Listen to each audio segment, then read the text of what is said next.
Well, Congressman, thank you for that question, and thank you for your work on this issue.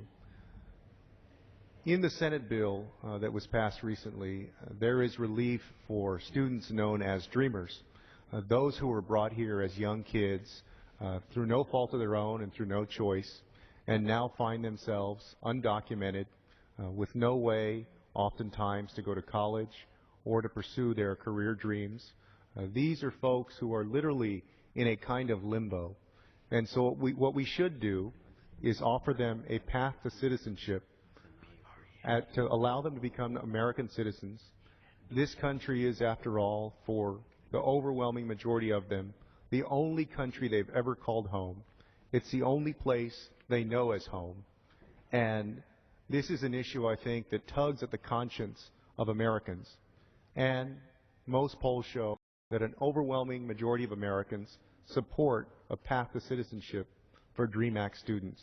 So I hope, Congressman Cárdenas, that what we can do in the House of Representatives is follow the example of the Senate, work in a bipartisan manner, and offer relief for these DREAM Act students who are caught in limbo, who through no fault of their own are here in the United States of America, who call our country home, who are proud to be Americans, and who deserve a chance to become full-fledged citizens.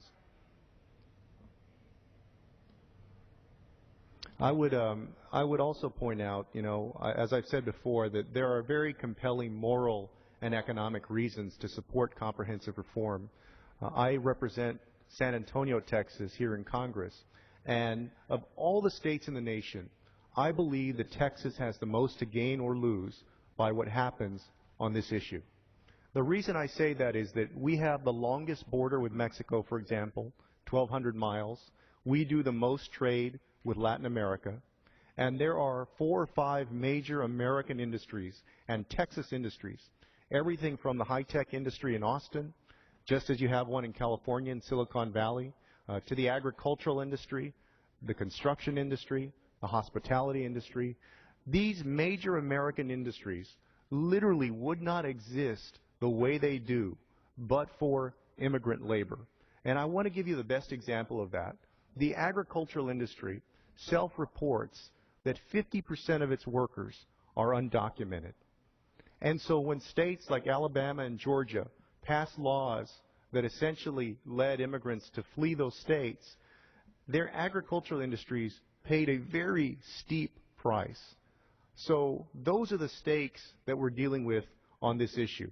I am hoping that House Republicans will join Democrats who have been pushing for comprehensive reform for quite some time now. Join us in coming to a solution that does more than just incite fear or scare people, and actually tries to resolve this issue in a pragmatic way for the nation. And thank you. With that, Congressman, I'll yield back.